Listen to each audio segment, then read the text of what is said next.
Inilah kumpulan kisah Umar bin Khattab yang sangat menginspirasi dan luar biasa. Perlu diketahui, Umar bin Khattab adalah khalifah kedua umat Islam setelah Abu Bakar As-Siddiq. Ia berkuasa pada tahun 634 sampai 644 Masehi. Umar juga merupakan salah satu sahabat utama Nabi Muhammad dan juga merupakan ayah dari Hafsah yaitu istri Nabi Muhammad. Dahulu, Umar termasuk salah satu pemimpin yang hebat dan menjadi suri teladan bagi umat. Bahkan, dalam beberapa hadis menyebutkan dirinya sebagai sahabat Nabi paling utama setelah Abu Bakar. Dia diberikan julukan oleh Nabi Muhammad yaitu Al-Faruq yang berarti orang yang bisa memisahkan antara kebenaran dan kebatilan. Pada masa kepemimpinannya, kekhalifahan menjadi salah satu kekuatan besar bagi umat Islam dan di wilayah Timur Tengah. Di mana, Khalifah Umar berhasil mengambil alih kepemimpinan 2/3 dari wilayah Kekaisaran Romawi Timur.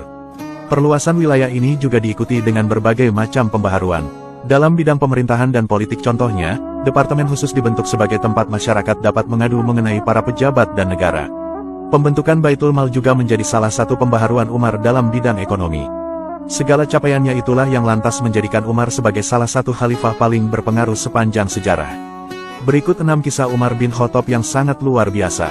Kisah yang pertama, yaitu keadilan untuk rakyat walaupun beragama Yahudi. Selaku gubernur, dahulu Amr bin Aish ingin membangun masjid di depan istananya yang megah. Namun, di depan istananya itu ada gubuk reot milik seorang Yahudi. Ia merasa tidak nyaman dengan adanya gubuk Yahudi tersebut di atas tanah itu. Oleh karenanya, Amr bin Aish lantas meminta si Yahudi tua untuk menjual gubuknya itu. Namun, si Yahudi menolaknya meski diiming-imingi harga 5 kali lipat lebih mahal. Namun, Amr bin Aish tetap memaksa merobohkannya. Si Yahudi pemilik tanah dan gubuk reot tersebut tidak bisa berbuat banyak atas kebijakan sang gubernur. Ia hanya bisa menangis dan terus menangis. Si Yahudi itu lalu mengadukan kezaliman itu kepada Khalifah Umar di Madinah. Orang Yahudi ini ingin menuntut keadilan kepada Khalifah Umar karena rumah gubuknya dirobohkan gubernur Mesir yang bernama Amr bin Aish. Setibanya di Madinah, ia kaget bukan kepalang karena sang khalifah tidak punya istana sebagaimana gubernur Mesir yang punya istana sangat mewah. Ia lalu menceritakan kesewenang-wenangan gubernur Mesir kepada dirinya. Khalifah Umar pun terkejut mendengar kezaliman itu. Beliau kemudian memberikan sebuah tulang unta yang terdapat goresan huruf alif. Khalifah Umar memerintahkan si Yahudi untuk memberikan tulang itu kepada gubernur Mesir. Namun anehnya, begitu sang gubernur menerima tulang itu, mendadak tubuhnya menjadi menggigil dan wajahnya pucat ketakutan. Sang gubernur pun lalu memerintahkan kepada bawahannya untuk membongkar masjid yang baru rampung dibangun itu, dan supaya gubuk lelaki Yahudi tersebut dibangun kembali serta diserahkan kembali kepadanya. Mengetahui hal itu, si Yahudi pun semakin heran dan bertanya-tanya. Sang gubernur lalu menjelaskan, bahwa tulang itu adalah peringatan keras dari Khalifah Umar untuknya. Sang khalifah seakan berkata, bahwa seberapa tinggi pangkat dan kekuasaan seseorang, suatu saat pasti akan jadi tulang yang busuk. Huruf alif pada tulang berarti hendaklah bertindak adil ke bawah. Namun bila tidak, sang khalifah akan memenggal lehernya. Setelah mendengar penuturan dari sang gubernur, si Yahudi tersebut tertunduk dan begitu terharu. Ia sangat kagum atas sikap khalifah yang tegas dan adil, serta sikap gubernur yang sangat patuh dan taat kepada atasannya. Akhirnya, si Yahudi itu menyatakan memeluk Islam, lalu ia menyerahkan tanah dan gubuknya tersebut sebagai tanah wakaf. Adapun kisah yang kedua, yaitu memaafkan karena dia adalah orang saleh. Pada suatu masa Umar bin Khattab menulis surat untuk Fairuz Adelami. Telah sampai laporan kepadaku bahwa kamu terlalu disibukkan oleh kehidupanmu yang menyenangkan. Apabila suratku ini sampai kepadamu, maka datanglah menghadapku lalu berperanglah di jalan Allah. Usai menerima surat tersebut, Fairuz datang dan mohon izin untuk menemui Khalifah Umar. Ketika Umar mengizinkannya untuk masuk, tiba-tiba seorang pemuda Quraisy datang dan mendesaknya di pintu masuk. Karena diperlakukan demikian, Fairuz tidak terima begitu saja, ia melayangkan tinjunya ke hidung pemuda Quraisy tersebut. Tentu saja, wajah pemuda tersebut berdarah dan hal itu terlihat oleh Umar usai berhadapan dengannya. Mengetahui kezaliman itu, Khalifah Umar lalu memberlakukan hukum Qisas kepada Fairuz. Namun sebelum pemuda Quraisy mengkisos Fairuz, Khalifah Umar memberitahu pemuda itu bahwa dahulu Nabi pernah berkata bahwa Aswad Al-Ansi yaitu seorang Nabi palsu akan terbunuh, dan pembunuhnya adalah Fairuz ini.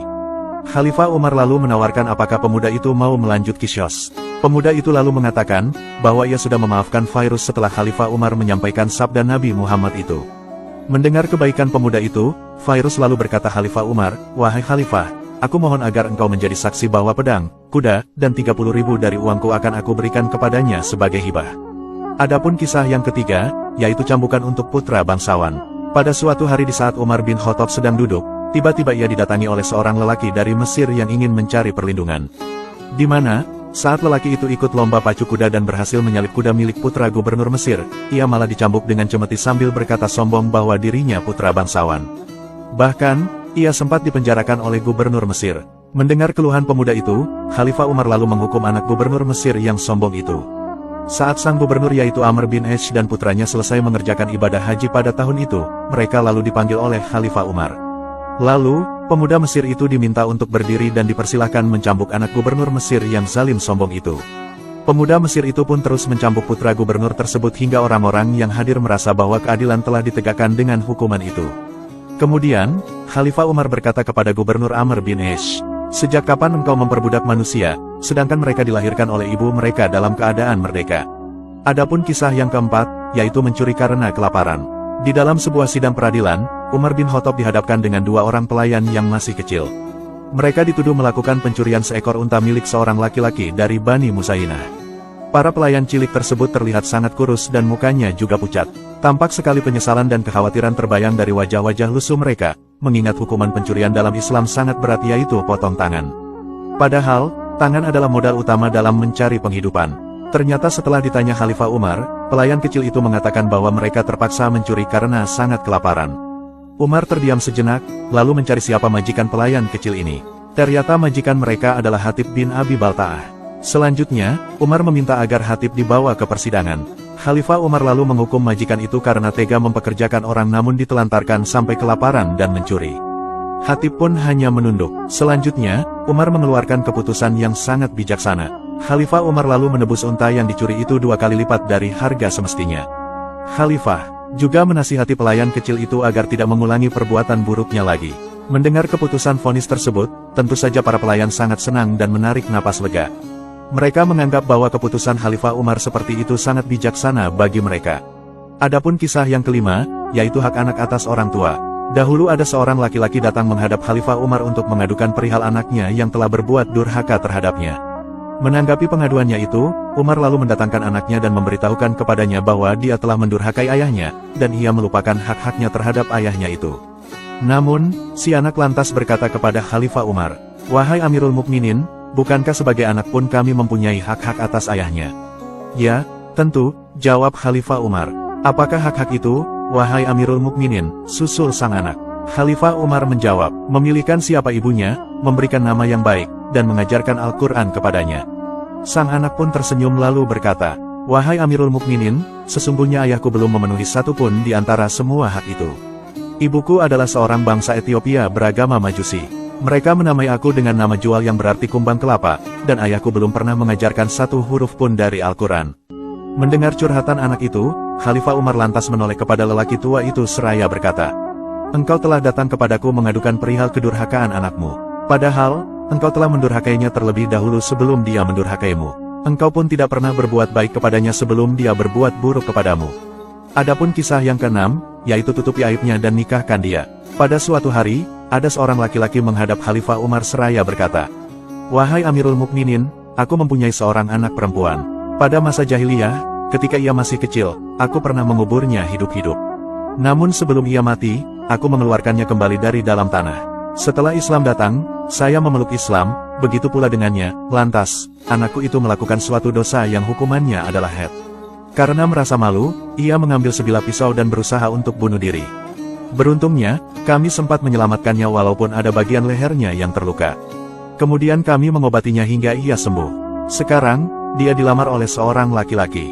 Wahai Amirul Mukminin, apakah aku perlu memberitahukan peristiwa-peristiwa pada masa lalunya kepada lelaki yang melamarnya tersebut?" Khalifah Umar menjawab, "Apakah engkau berniat hendak membeberkan hal yang telah ditutupi oleh Allah? Demi Allah, kalau engkau sampai memberitahu laki-laki itu tentang keadaan buruk anak perempuanmu pada masa lalu itu, engkau sendiri akan kujadikan contoh buruk bagi seluruh penduduk. Nikahkanlah dia sebagai perempuan muslim yang suci." Subhanallah, semoga kita semua bisa meniru akhlak dan kepemimpinan Khalifah Umar bin Khattab ini, amin.